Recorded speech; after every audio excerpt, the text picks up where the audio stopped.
All right, it's 5:30. We're going to call the Public Works, Properties, and Sustainability Committee to order.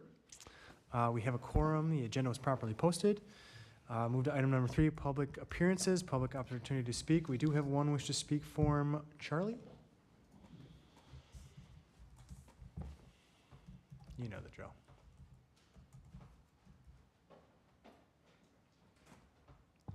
So what I wanted to discuss is about 2 years ago, down at the Glacial Drummond Trailhead, my wife was accosted, and the following year, JJ and his crew picked up, I don't even know how many used condoms, and the lighting was supposedly going to start happening at that time.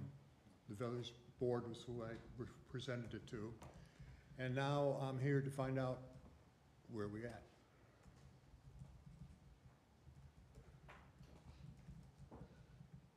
All right, well, this is the public speaking thing.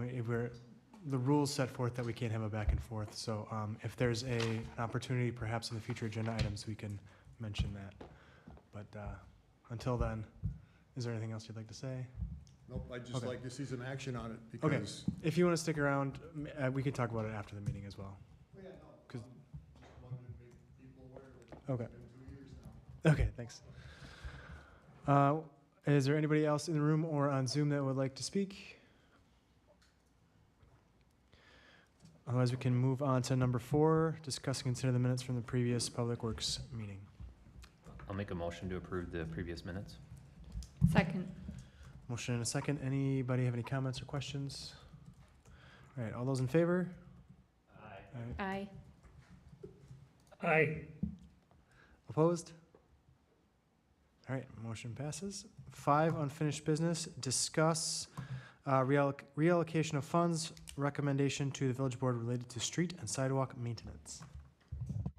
So included in your packet today is an update from the memo that I presented in March, April, after we opened the street reconstruction bid project for the Bonnie Road repaving project. So as part of our overall street maintenance project, we have our pulverization projects that Strand completes. We have our street chip sealing projects and our maintenance crack filling, and then we do internal sidewalk repairs, as well as we hire out for grinding of sidewalks as well. We did some changes based on what the bids came back in earlier this year for some reallocations to be able to cover those monies and what that was going to look like for the rest of the chip sealing and sidewalk. Some additional monies have come available from some sales of property, equipment, that we have an additional $40,000 that we're looking to reallocate to sidewalk maintenance and our chip sealing project here to do additional streets yet this summer and fall. So all of that information is included in the packet. If there's any questions, myself or Cam are able to answer those. Any comments or questions? No, I read through it. I think it makes a lot of sense, and I'm glad we were able to complete that project and save some money in doing it. So I'll make a motion to take those funds and put them into the village street and sidewalk maintenance. Are those the funds allocated that'll allow you to do work that's not, you can't get done otherwise, or that's been planned for the 2026? I asked just because I know there's some budget pressures, and even though this is relatively a small amount, I think if we can just save that 40K, and maybe we should, instead of reallocating it to funding. So part of this will help us prolong some of our streets by doing maintenance. When we put off chip sealing, crack filling, sealing our streets, the lifespan of our roads don't make it as long as we can. Yeah, my point being that we had budgeted a certain amount to do that already, that we think is going to be sufficient for 2025 and again for 2026. Yep. So does this extra money save for 2026? Does it advance our goal of getting it? Will we budget less for next year? I guess that's my question. Yeah, I can take this one. So the big problem, and I shouldn't say problem, but 2025, the pulverization bids came back significantly higher. So if when you're looking at the memo, the 2025 updated recommendation doesn't establish what the budget levels were for even the initial 25 budget. It's kind of a happy in between. I'm anticipating us to come somewhere between an additional $60,000 to $75,000 under budget on various projects. The lines that are being recommended are things that are finalized. We finished the projects that were in those project codes. So instead of, part of the reason why we brought it to this commission or committee and eventually to the board is instead of sitting on those funds, we wanted to give Public Works and the board an option to, yes, we can roll it over to the 2026 budget, or we can put it back into the community right away. But we, as staff, didn't feel comfortable sitting on those funds. I'll second the motion. All right, motion is second. Any other discussion? All right, all those in favor? Aye. Aye.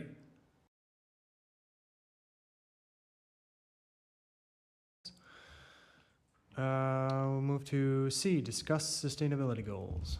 Chris, just want to touch that. So Sure. the motion that just passed, that's giving me direction to bring village board a budget amendment. So I'll bring that to village board. The one thing that has since changed since this was created is the Public Works snow patrol trucks. We no longer believe we're going to be getting them this fall. So we'll likely be asking for a carry forward till February, March of 2026, but that's more to come. So it's not going to look exactly like that table below, but that doesn't change the intent because the cost isn't changing. It's when that cost is occurring. Okay. And then sustainability is me. Sustainability goals, okay. So I appreciate everybody's patience on the sustainability goals. In May or June, I went to a sustainability summit with different members in Dane County over in Oregon. One of the cool things that was presented was the city of, or the village of McFarland got a grant or direct payment as part of the Inflation Reduction Act of $1.3 million as part of their efforts to become net neutral in that facility. As we're trying to build, our capital budgets here in the next 10-year plan, that the board kind of approved a general approval for the FMP. We do what we can to both kind of balance cost and sustainability. So I think kind of an update from where this was last, I think what this committee had asked for was more specified goals on how, we might not be able to meet those objectives, but defining more how do we inch forward. And so we're back today trying to get some feedback from the committee on, from a budgetary perspective, what does this committee feel is a good recommendation for if something costs X amount more, would a recommendation still be brought forward? And kind of any other feedback that the committee would want to provide with kind of upcoming budget decisions.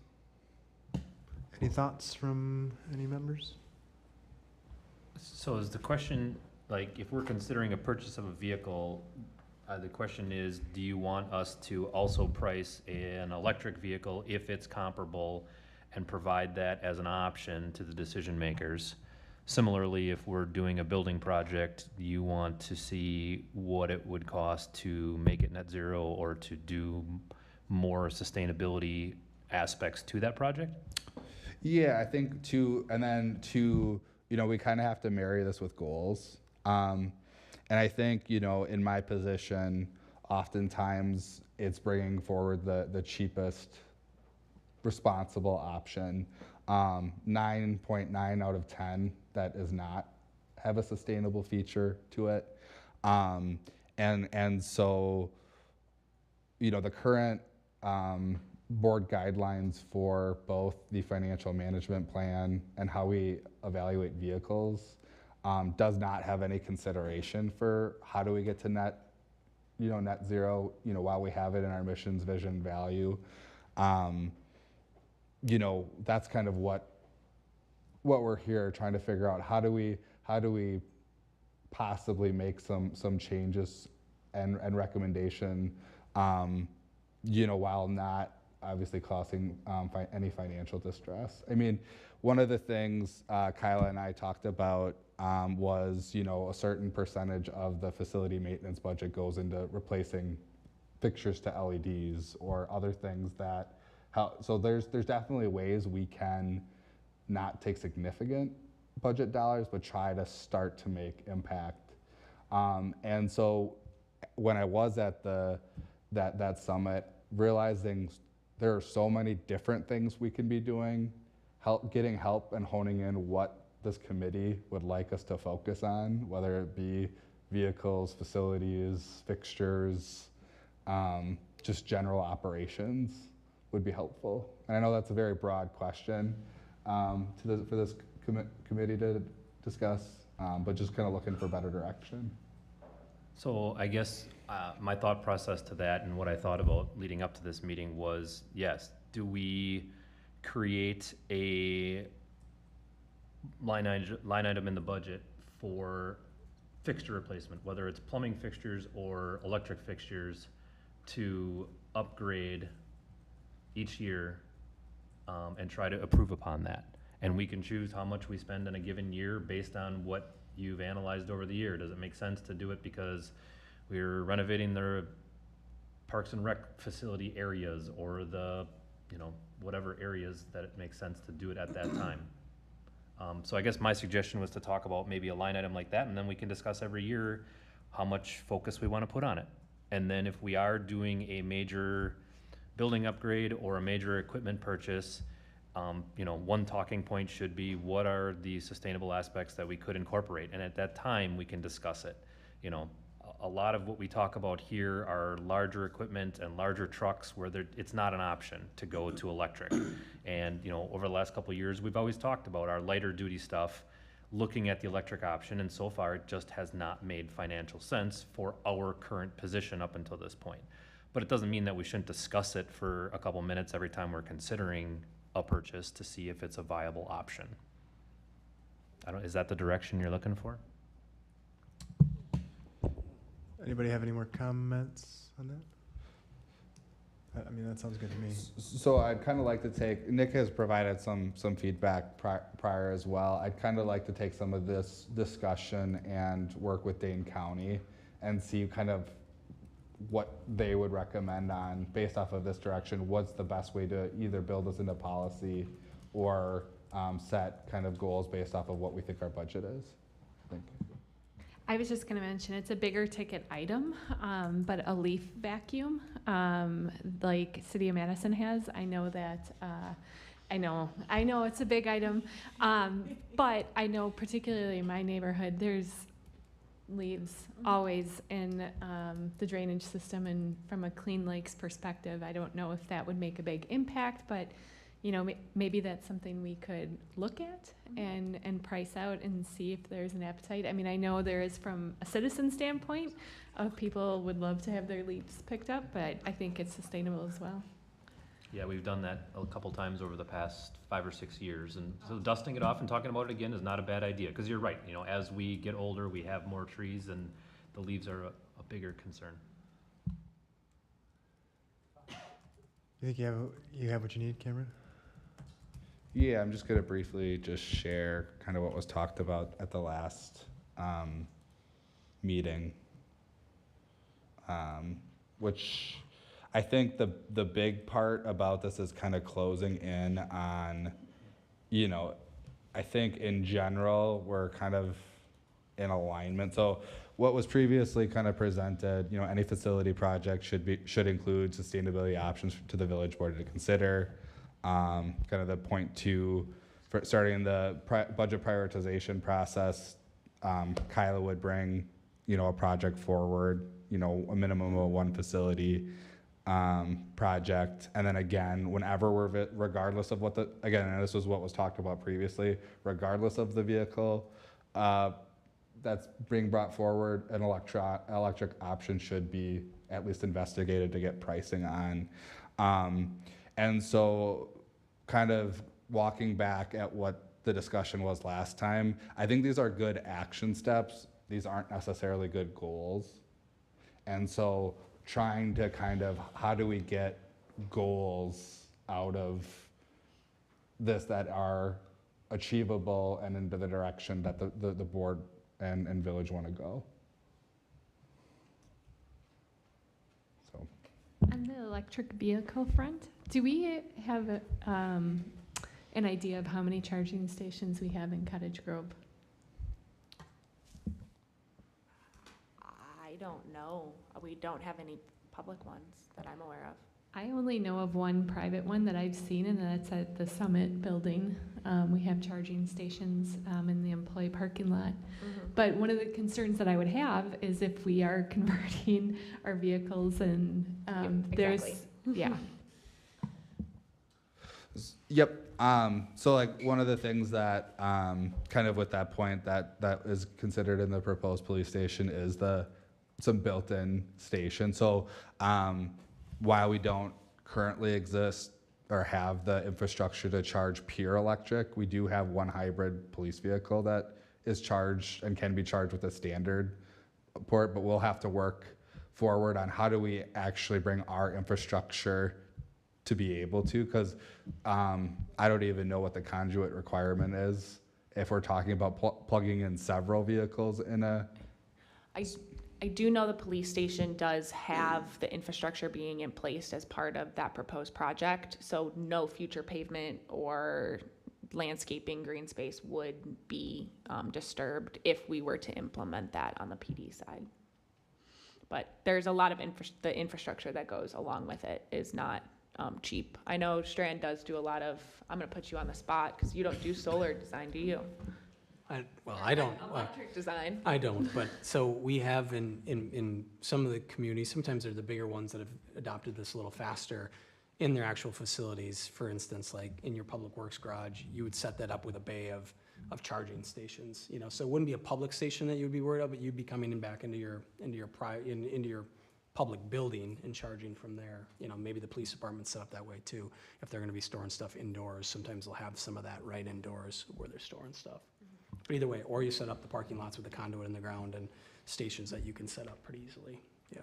So I would think, you know, planning for that in the future is something to consider too. It's not just the cost of the vehicle, but the infrastructure to set some of that up is important. And I think too, why this kind of becomes important, one of another milestone on why this is difficult to kind of do is we're a growing population. So if we're looking at the energy that we're pulling from the grid, it's going to increase as our operations increase. So one of the metrics that Dane County just recommended was energy pulled per capita on things that we were servicing as a way to be comparable year over year. And maybe making a goal that, you know, our sustainability through net, you know, parallel metering with electric could be to not increase our pull per capita on the grid. And I know this has been discussed several times before. I think at some point there'll be a need for a substation. So we also don't want to put too much stress on the grid too quickly and exacerbate that as well. So just a lot of things to consider. And so I apologize that this isn't a straightforward agenda item. This is just kind of a work in progress, but I do feel like I got some feedback today, and we'll continue to work with Dane County on possibly more concrete goals, but just wanted to present an idea of one of the things that were talked about. Anybody else have any last Sorry, comments? I'll say one last thing. I think this was said first, but when it comes to goals, I think it's something we should look at is like when are we going to turn over the fleet? Both, you know, parks, mowing equipment, public works fleet, large trucks, like when does that turnover happen? Because I think it was said initially, we're not gonna go out of our way to get an electric vehicle just to get an electric vehicle. It's that when we have a vehicle that's reached its lifespan, then we are going to assess if this is gonna work or not, right? Same with building renovations. Like, we're not going to go out of our way to do a renovation, but we're building a new building or renovating it. It's in the plan. Let's do it properly. Yes, there's more capital expenses that come with this, but there are operating expenses that you have savings over years and years, which are always hard to track, and people kind of lose track of how much they're saving because it's just not tangible. But maybe, like, as a goal, what is our fleet turnover? What buildings are we planning to renovate? And what are the goals for each of the individual buildings? Maybe those are more tangible. Thank you. Anyone else? You good with that, Cameron? All right. Then, if there's nothing else, we'll move.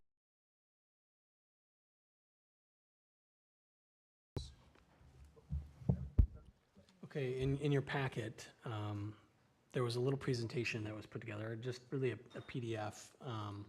And Kyle and I had talked about this a little bit. There's a lot of questions that are around, okay, when are we gonna expect improvements up there at Amazon, and what are they gonna be, right? And the short answer right now is they're still working on it. But the way to simplify it is we thought we'd put it into a graphic that could be put on the website, and we could update it once we have more information. And I mean, we can walk through it really quick. I tried to keep it very simple. Obviously, there's a TIA that's 200 to 300 pages of traffic information. But the idea behind it was, if you looked at it as just project overview, what's actually happening up there, and what are they trying to do. And then from there, just a site plan of what the site looks like. And it might take a second to kind of update it. It's kind of a big PDF, right? So there's just an overview of what the site looks like based off of their drawings. And then I went into trip generation and what they're expecting as part of the overall, the AM peak vehicles that are kind of coming out at that location and the PM peak vehicles. Now, some people might suggest, well, you know, they're having X amount of employees coming in.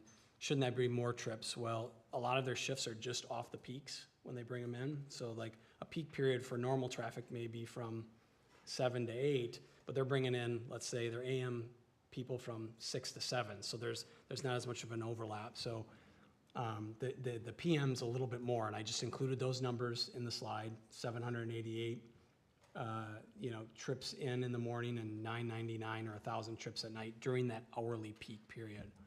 And then, in the report, they show where the traffic's coming, and they had to make some determinations on where is it coming and leaving from, right? And I included that there. Where those intersections were studied, is the next slide. What are the main intersections they looked at? They looked at Gaston to the south. They looked at the 2 interchanges, the intersection to the north where the roundabout is, all 4 access points to their site, and then all the way to the north at TNN. So just to show the public, what did they look at? And then the findings, and this is really what people care about, what are they gonna do? And really it's mostly figured out, but it's not 100% pinned down yet. That's why still some of this says potential. We're still waiting on full state and county buy-in on everything. It's not really the village that has their fingers in making the final decisions. It's the state and the county at this point that's still deciding. But a map at the bottom kind of shows, what will be impacted, and you'd have to zoom in or look at that closely. But what are the main things that are expected to be impacted? And I just boxed them in general. So both off ramps, as you come down both off ramps and come in, whether you're coming from the west or the east, likely you're going to have slight modifications on those ramps, a little bit more storage, a little bit different of an approach to the roundabout potentially. The big roundabout on the north, so at the gas station on the north side, that will get a fairly decent, right now, what looks like reconstruction. A lot of that has to do with just the way where traffic's coming, where it's going. When I say reconstruction, it's not gonna get 3 times as big. It's just the entries are gonna look a little different, and what lane you'll need to get in may be a little different up there. And then I boxed the 2 big drags, both north and south, north and west, TT and N. The counties right now, even though the red circles there are their access points where they're gonna have right-in, right-outs and some minor improvements at those access, right now the county appears to say, hey, we know you're kind of impacting this, but all of this is gonna kind of get repaved at the same time. So I'm just showing that, there's probably gonna be an impact on those roadways the entire way. Will they look drastically different? Probably not. There'll be some turn lanes and some other things, but they'll probably be all new pavement when they're done. This Really, they're in kind of final decisions right now with the state and the county. I think within the next month or two, they'll have those figured out, and they'll probably have final plans near the end of the year. They plan on building this in early '26, so that they kind of hit their timelines with their building, which I think is still mid to later of '26 to open. So we didn't want to put too much out there, but we wanted to put just enough so people get kind of an idea. And it's still a little fluid. And again, it's really not the village. If people are asking you, it's not really our decision on some of these last things. It's really the county's jurisdiction and the state's jurisdiction on what they want done. Josh, I have one question. Mhm. In the report, it's where the traffic is coming from. It says 20% Sure. locally from the south on County Road N. Is that semi-truck traffic coming from the south? So that is a good question. I thought I included something in here, but I obviously did not. Is it on page 4? You're on it, 20%. Yeah, I thought I included something, no trucks. So the idea, and we can update this, it's a great question. The idea is all the truck trips should be coming from the interstate. There's been kind of a lot of talk with Amazon and that during this project of, hey, we don't want people running up and down N, we don't want people running on T. They said, yeah, we understand. I mean, all of our big shipments are coming in and off the interstate. That's why we picked this place. We didn't pick it to come up the county roads. There was some conversation about to the south. Well, N connects to the south, and they can get off the interstate and run up N all the way into here. And that is gonna be watched and monitored by the county, obviously by the village, and Amazon themselves said, they want to talk to the drivers, talk to delivery people, and make sure that it's not coming. So that 20% is really just the trips in, the vehicle trips in, for passenger vehicles, not trucks. So And we- workers coming to the building? Okay. Yeah. Workers, the employees that are coming, not the actual trips from. Yeah. And a lot of the truck trips, and I think that's what I included, it's in that second bullet point. This includes truck trips in the PM, but it should really be, they anticipate truck trips during peak periods to be very minimal. Their trucks don't like to travel during peak periods. They tend to travel on the off-peak, more the night times or midday, outside of when there's a bunch of vehicles on the road. That's when they expect more of their bigger trips coming into their facility on more of the off-peak periods versus AM and PM when everybody's on the roads.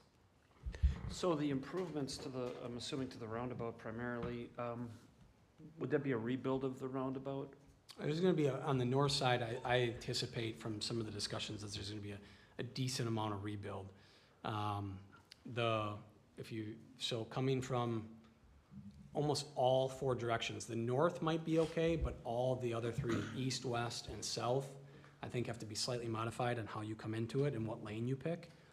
And then that's gonna change the center island, because the center island right now has some spiraling on it to kick you out into a specific lane, because there's some exclusive lefts. So I think they're gonna have a bigger impact there than they initially probably thought. Do we have any water, sewer, utility projects that we need to extend, expand, whatever during that work?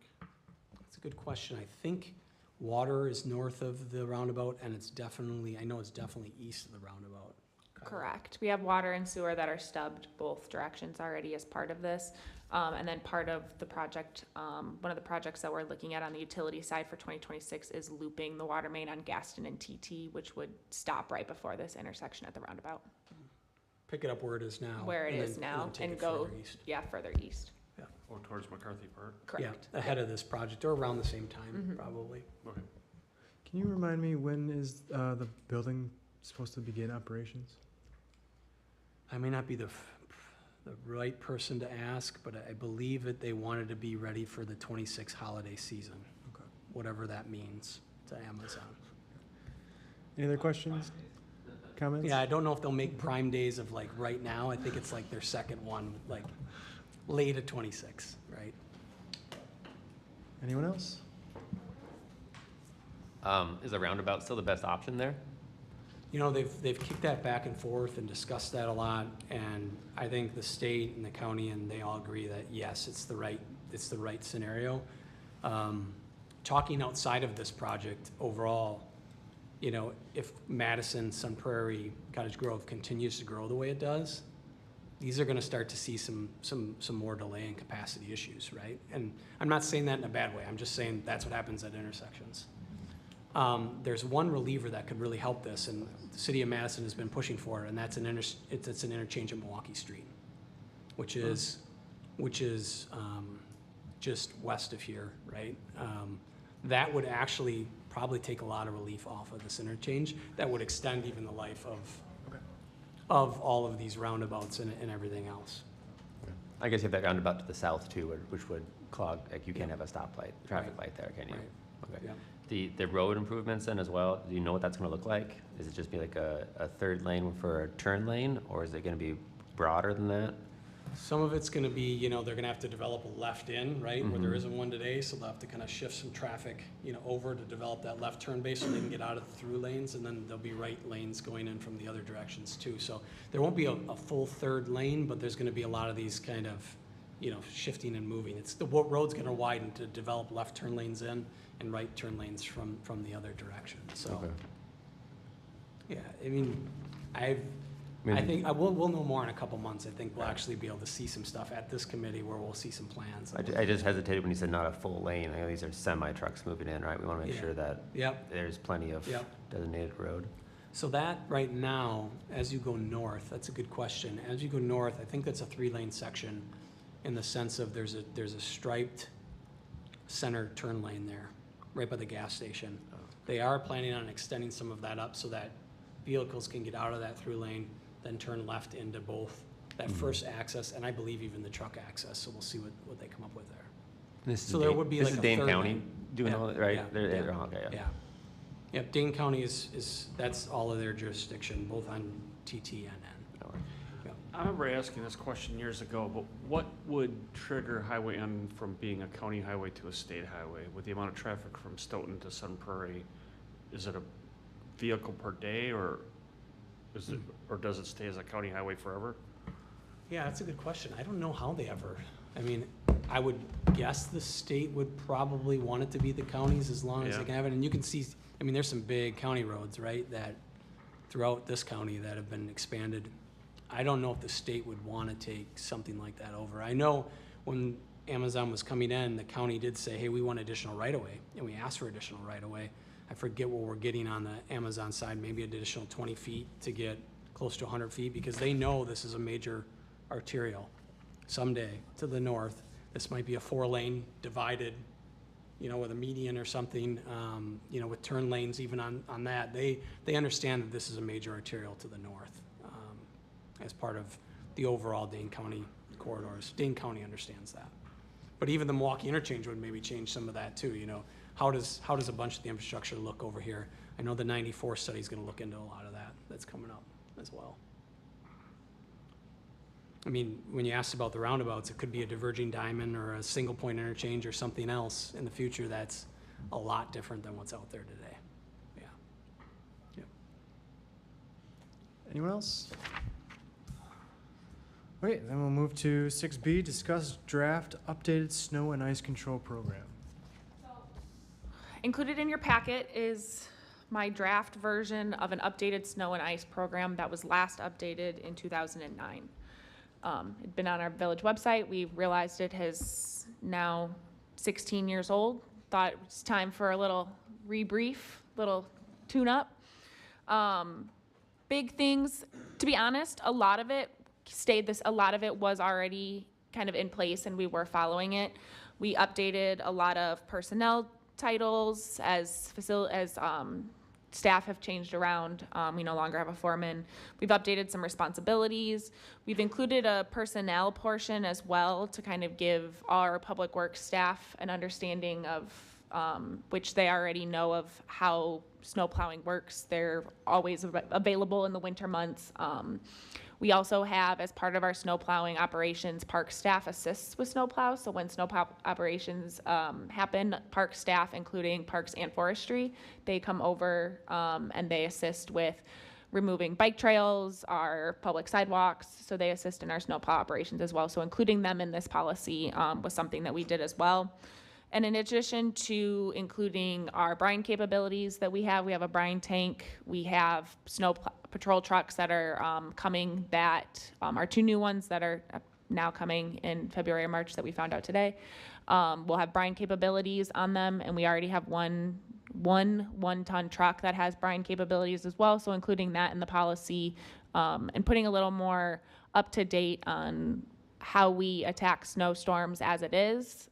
The previous policy said that we weren't gonna snow plow until like it was like 5 inches of snow on the ground, which just isn't sustainable in our community. So a lot of those updates, kind of a draft version here to see if there were any significant changes, anything that you guys were looking at before I do the final version. I saw some editing errors on my end, and include a map of the different classes. So one thing that's included in there is there's the class 1, class 2, and class 3 as it goes on. So to have a map that's associated with this policy that would live on our village website. So residents know what kind of class of street they live on. If they're wondering, typically cul-de-sacs are one of the last things we do for snow plowing. Sorry, Chris.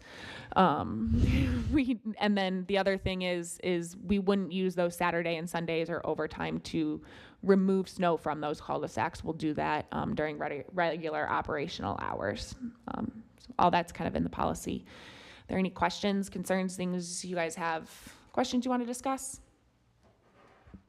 I just had a question about the salt. I'm just reading this for the first time, I apologize, but in the note says salt shall be only used when absolutely necessary as determined. I mean, is there any like official guidelines on when it should be used, or it really is just discretion? It is really discretion. I mean, we typically don't put salt down through straightaways if it's not needed. If the temperature is too high, depending on the storm, depending on the conditions. I mean, unfortunately, we live in Wisconsin, and so while this policy provides guidelines for us, it does give both me and my staff kind of discretion to continue operating with salt. So what's not included in here is, and I'd updated this, the committee back during the winter operations, we recalibrated all of our salt and we ended up selling salt. We are now purchasing significantly less salt for the 2025, 2026 season. So one of the goals several years ago was to use less salt, and we have significantly improved that even just within the last year that I've been here. So my superintendent, who oversees all of our snowplows, doesn't like to see white streets, and neither do I. And so when we do see white streets, it's taken into consideration very quickly. So is that something that should be written in here? Like it should be recalibrated or looked at every so often, or? We can definitely add that in here for the Yeah. recalibration. Mm-hmm. Okay. Just to clarify, white streets meaning the white residue of salt that. Correct. Okay, yeah. Yep. That was a good clarifying point. Because I don't remember the year we did, but we did restrict or limit, we used to salt everything, right? And we said this is too much. So then we just committed to hills, Mhm. intersections. I think that's pretty much 90% of it. Yep. And that was, I didn't hear any complaints. I think we picked a neighborhood and we kind of grew it to the whole community. So I'm glad we did that because I think it's saved us money, but it also just limits how much salt you need to use when you really don't need to use it, so. Correct. And our staff goes to Saltwise, which is put on by Dane County. So we do have those updates, and there was Saltwise Week last year that happened. So staff is continuing trying to find ways that are creative as well as efficient for our residents to make the streets safe. So we are using less salt that ultimately lead to the surrounding waters of our community. Anything else from anyone? All right, then we can go to 6C, discuss no parking along Vilas Road within village limits. Chief Gary took this to the LEC committee a couple weeks ago. Currently, we have no parking signs on Vilas. However, if you drive Vilas, you will notice that as you're driving, the signs are parallel to you. So when you're going to park, you don't actually see the sign face on, which kind of defeats the purpose of the sign because people will just park without seeing the sign. So one thing, as well as we've had so many people for so many years kind of get into that habit of parking on Vilas, that Chief and I were discussing, as well as the committee agreed that to add a few more signs along that pathway, and just while we're kind of retraining the public that that's not somewhere to park, it's not very safe, to add kind of a chain between the signs, kind of like that it's temporarily out there with the string, but make something a little more pretty that aren't these temporary police no parking signs. So just looking for this committee's agreement that they're willing to see that happen. Any other discussion? Me and Paula are also on law enforcement, so we already approved this once, but if anybody else has anything to say? I will motion to approve the no parking along Violet Road within village limits. Second. Motion and a second. Any other discussion? All those in favor? Aye. Aye. Opposed? Abstained. Okay, motion passes. Engineers report. Yeah, let's talk a little bit about some developers' projects first. West Lawn Estates, 5th edition, their phase this year has been paved. Got a little bit of lift station work yet to do up there, but you know, that's wrapping that addition up. There's one addition left for that overall development. Quarry Ridge was recently completed, completely done. That was the last stage of Quarry Ridge development. It was stage D or phase D. They have a little bit of some swale and some other stormwater improvements that they have to do up there, but that's fully completed. The Amazon facility, we talked about that today, and the upcoming stuff for Public Works. All of the utility stuff has been installed and tested and is working on approval. Heyday would be the next big kind of development to go. That is still in waiting, but they're thinking sometime end of month, early August, that they'd probably start to break some ground out there, so we'll see if that happens. Where is that one? So that one is right north of Shady Grove, so it's right south of the high school, or I'm sorry, the school, the middle school there. The bus road? Yep, Okay. Bus Road and Cottage Grove Road there, yep. What's our plans for developing the road further? Or is that like, Which one? Both? oh, I'm mainly asking about the multi-use path that is there on the residential development, Yeah. and then there's a break between that and get to the school, also along BB. It just kind of goes nowhere. So, yeah, you can jump in. So as part of Heyday's project, they are putting a bike path on both the south side and the west side of their property. So then there will be a disconnect from the edge of their property to the school, and that is currently a item that is being planned for 2027 potential construction included in the financial management plan. So we would then add that missing link through there At the gap. at the gap between the school and Heyday. Cool. Going both directions. They are gonna be also completing a crossing at Bus Road at the signal to go down into Shady Grove Road. And into Shady Grove to connect to that path, so that will be completed too, so Shady Grove can come up into the school. Okay. I'm sorry, I misspoke. It's actually gonna be constructed next year. I was gonna say, yeah. Yeah, it's next year. There, yeah. Okay. We've already got engineering that's gonna be started later this year, So that'll be on the west side connecting the school, and then the south path? Yep. Where's that going to? It'll connect to Damascus where the sidewalk ends. That'll be replaced with path, and the path will go all the way past the chiropractor place, and it'll connect over to the corner of Bus and Oh, BB. so we're going from Bus to Damascus on Yep. the north or south side of BB? On the North. On the north side. Yep. Okay. And then I think that goes down and it cuts across, and we're, obviously doing the rest of the path, this section down here, right? Mhm. Nick is part of the project this year. Nice, thank you. So there should be a straight shot from Bus all the way to this intersection down here with a path. Right, You'll have to cross at one spot to go to the south side, right. but there'll be a link east to west, and then north up to the school. We're also working with the two developers, Coil Highland South and Pine Meadow Farms, which used to be the farm golf course, and getting an interceptor in there, which then you guys will probably see after that interceptor at some point, some development plans for some of these parcels in the future. And then the street projects for this year, we talked about the paving has all gone down for the street side of things. We're waiting on the trail over here along BB. A lot of that has to do with just private utilities. We're trying to get them buried. Charter's been is starting to work now, which is good, but they've slowed us down a little bit. The contractor has been nice enough to pull off site and has a break in their schedule to come back and complete what they need to do. So Is that that, gonna go get done by school year beginning? Still the goal. Still Okay. the goal.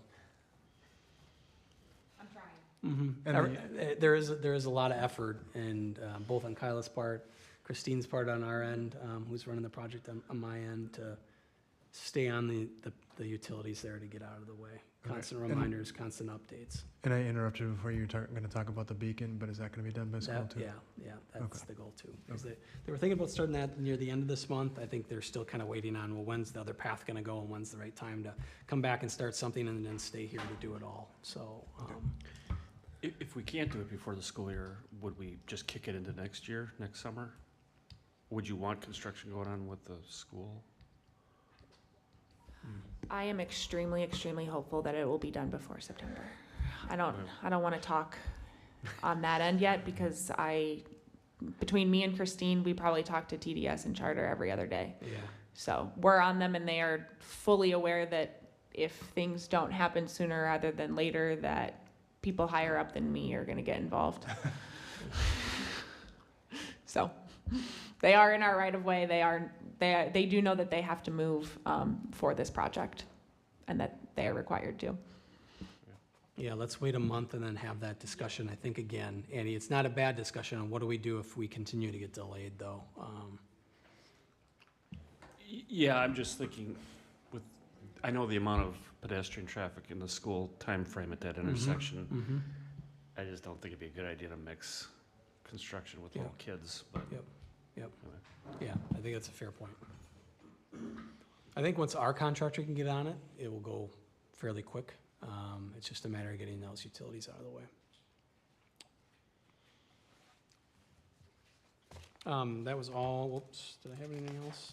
Gaston. Oh, Gaston Road, yeah, and that's more of a utility type project. We're also gonna be talking to the county and township and everybody else up there. There was always a thought about trying to get a bike path or the bike path connection into the park up there. It's really something that the county has had on their long-range plan, so we wanna meet with everybody. We're gonna be putting a water main, like we discussed earlier, through there. Is there a path timing that can happen at the same time? More to come. Next meeting, we'll hopefully have an update on that, because we'll have talked to the county and the township as part of that. Gaston? I'm sorry, I'm confused. Did I say Gaston? Yeah. Oh, well, it's the TT is where the path will go. It's the water main's gonna be a long TT, cut Oh, across you the mean the interstate. county park? Yes. Oh, yeah, sorry, I'm okay. sorry. And I said Gaston, but TT is where the path would go. It's gonna cut across then the water main, and then come back down Gaston on the other side. So it's Gaston/TT water main project, but the path side of it is the TT portion from the roundabout up to the park entrance. Go back to the Pine Meadow, the developer is drafting the easement that we We- would be using? Yes, yep, we're working on that too. So, there's an easement right now that goes through the farm golf course that we could use today. We have a right to put our interceptor in there, but it's probably not in the right place once they lay out other roads. So they're in the process of preliminary laying out roads and understanding where they might put infrastructure, and then gonna grant us a new easement so we can at least get our main in the ground. That would then probably be vacated and be right away, a road right away someday. That interceptor would be under road right away. Okay, so you're talking more the boundaries of the easement, but the actual easement itself, the terms, conditions, the Yep. shall nots Yep. are staying the same? Okay. Yes, yes, yep. The boundary may change, yep. Any other questions, comments on the engineer's report? Otherwise, director's report. Kind of some quick updates for you guys. We're continuing to move forward with our summer operations, painting, looking at all of our stormwater ponds. We're doing some mowing for our operational sides on those ponds, kind of cleaning them up where we've got a lot of thistles. We've started our annual sidewalk replacement program already, and are continuing to mark the locations that we're able to complete in-house. I'm looking forward to updating this committee again later this summer. Last year, we had just over 100 squares that we were able to complete internally, and saved us a lot of money as we're able to do it internally. So looking forward to updating you guys as we continue to move through that. The stop signs at Landmark and Michelle were installed about a week and a half ago. The no-through truck sign has not come in yet. It is a sign that takes a little while to procure, so once that has been delivered to us. That will go up in the median as you're leaving Commerce Park, and then I will then put the traffic counter up there as well. So I want to make sure that we have all the signs up before I have the traffic counter up there. So I hope to have that updated for you guys in August. On a note that's not on here, the playground signs for Windsor Park, those are also being ordered, and we have not received those yet either. Lastly, Cameron and I have been looking into the feasibility of looking at a stormwater utility. So right now, stormwater does fall under the public works side. As a utility, we don't get any revenue for it. It's just kind of there. We don't have a lot of money in our budget lines either. We have a lot of stormwater infrastructure that has been kind of neglected over the last several years. Strand is putting together a stormwater study for us now of what we can do to help meet our Yahara Winds credits and various credits, as well as what kind of ponds we should look to dredge, additional maintenance. So one thing me and Cameron have been looking at and talking with Strand is the feasibility of having a stormwater utility itself, where it would be based on home units and all the fancy things. So just as an FYI, there could be more to come on that in the future. And just kind of how that would work. So currently there's a portion of the levy that is used to fund stormwater operations.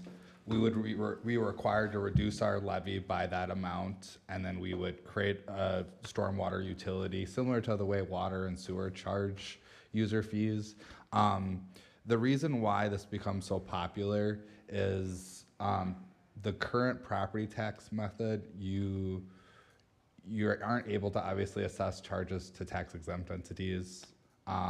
Similarly, your biggest users of stormwaters are actually not residential units.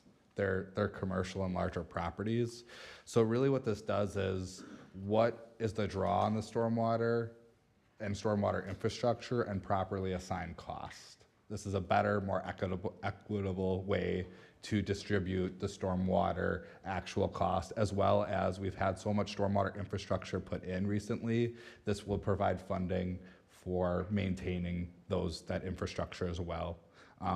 And so we just wanted, because currently stormwater is under Public Works, should the board and this committee and utility commission move forward, we would actually recommend that stormwater be put under utility commission, and we would start that process in 26 with a possible implementation in 2027. But again, in very preliminary stages, and just wanted to bring the committee that update. Okay, any questions? Otherwise, future agenda items, anybody have anything? A few years ago, David Peterson asked us to put together a bike comprehensive plan. JJ had started. I don't know if he had a very nice draft. I don't know if we ever finished that, or. We did. We did. I started, and it was like approved one of the next meetings. I can send that to you. I forgot. Please send it to me. Absolutely. Yes. And then I was wondering if we, as a committee, could review the traffic stop signs across the village and how they are used, and if we could develop some guidance for village staff according to the Vision Zero instead of the current federal guidelines. I think there was some interest from Village Board when I did a public comment, and I got feedback from them that there is some support for that. But it's something that I'd be happy to help lead with staff and to get together, but if this committee is okay with that, moving forward. Sounds good to me. We can talk about that next time. Also had to push. I'd like to add an item addressing Charlie's earlier concern regarding the lighting at the Glacier Drumlin Trailhead. I think that's gonna be part of budget discussions. We did do the, we can certainly talk about it next time, but we're also gonna be talking about it during budget. We had the prioritization process, and the plan, I believe, was up to $49,000 next year to install, with the county paying most of that. So we can certainly talk about it next time, but that's what was in the prioritization plan. Okay, thank you. We had to push talking about potential zoning changes just because Aaron and Kyla were trying to get everything prepared, so I'm hoping that we can talk about that next time. Anybody else? Otherwise, item number 10. Motion to adjourn. Motion to adjourn. We have a second from Andy. Non-debatable, all those in favor? Aye. Opposed? Aye. Oh, I missed one. Opposed? Abstain? We're adjourned.